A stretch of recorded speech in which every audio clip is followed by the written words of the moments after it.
Shabbat Shalom, my friends. The 1755 Lisbon earthquake, also referred to as the Great Lisbon Earthquake, impacted Portugal, the Iberian Peninsula, and even Northwest Africa. There were subsequent fires, there was a tsunami. The earthquake almost totally destroyed Lisbon and the adjacent areas. The estimate is that Lisbon earthquake had a magnitude of 7.7 or greater. Estimates place the death toll widely varying between 15,000 and 50,000, making it one of the deadliest earthquakes in history. The earthquake accentuated political tensions in Portugal, disrupted the Portuguese Empire, was responsible for much of the early development of the Enlightenment philosophers, and inspired major developments in theodicy, the study of God's justice. Also, seismology and earthquake engineering got started with the Lisbon earthquake. The death toll in Turkey and in Syria today has now risen above 20,000. The number will still grow. Let's take a moment of silent reflection as we offer our own prayers for the bereaved and for the suffering.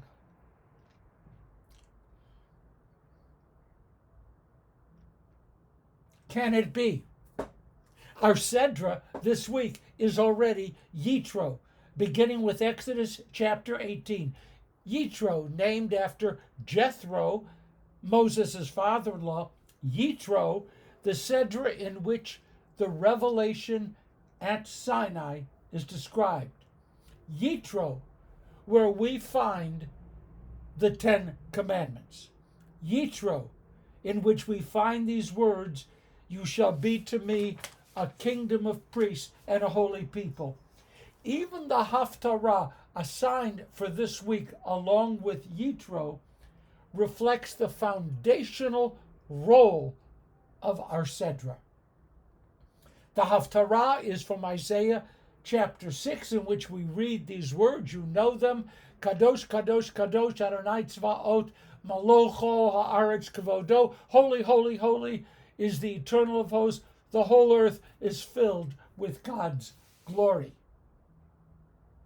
Sometimes in the early 1970s, maybe 72, Elvis Presley released a song carrying the title, "Seeing is Believing." Every time I see the sun rise or a mountain that's so high, just by seeing is believing. I don't need to question why. When I see a mighty ocean that rushes to the shore, if ever I had cause to doubt him, I don't doubt him anymore. Oh, seeing, seeing, seeing is believing. And I see him everywhere, in the mountains, in the valley. Yes, I know that my God is there.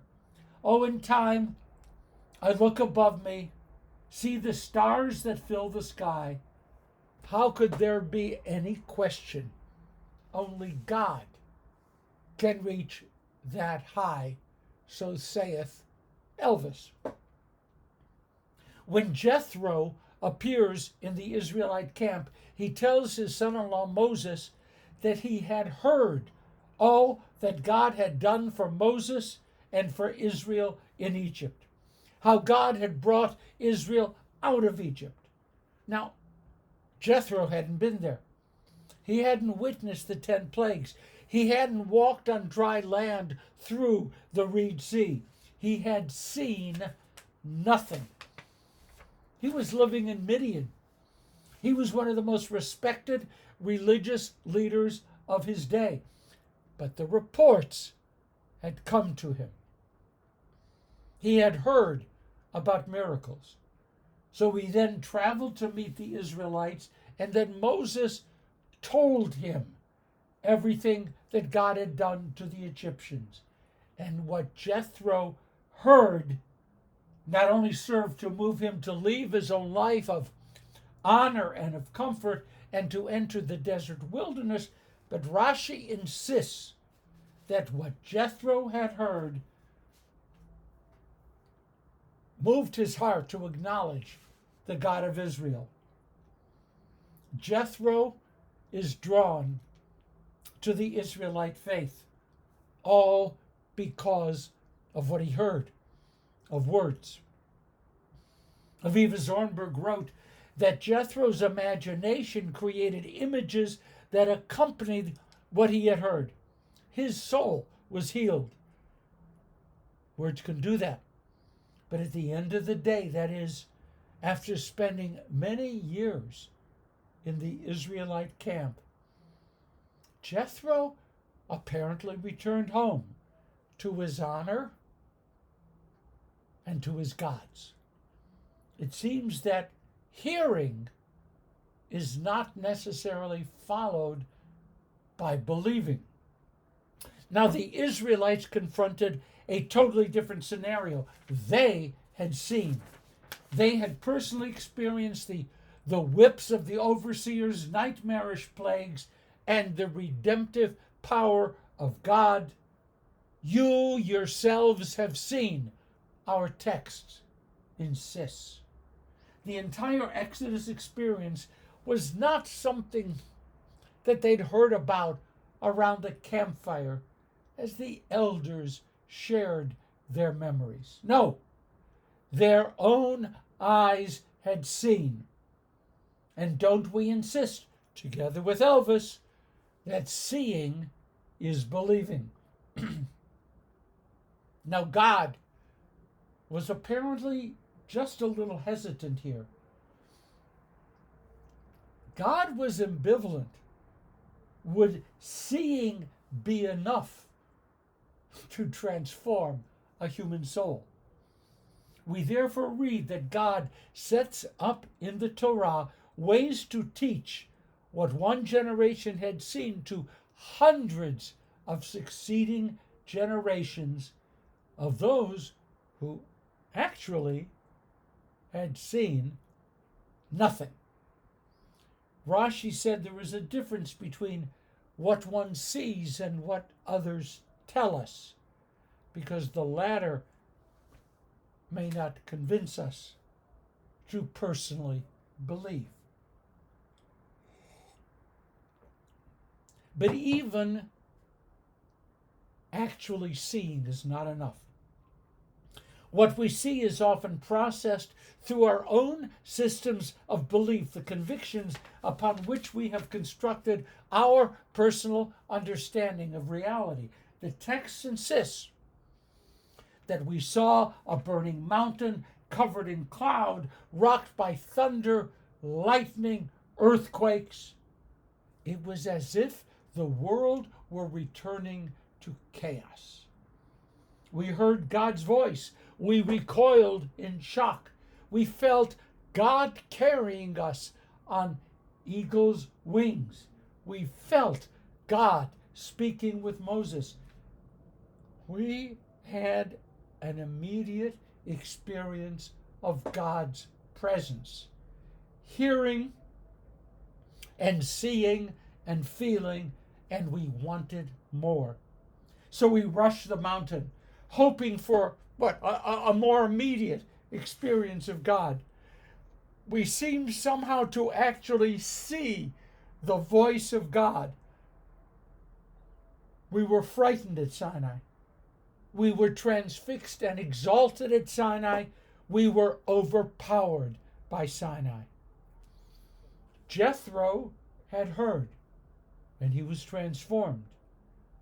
He remained for many years with the Israelites, and then, not so very surprisingly, he returned home to his gods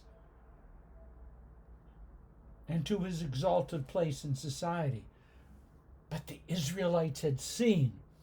They had felt the Exodus in their flesh. They had heard the voice of God. They had seen the voice of God. But our texts are wise enough to say that the transformative power of such encounters does not only not endure for generations to come, but that the impact actually diminishes within the same generation.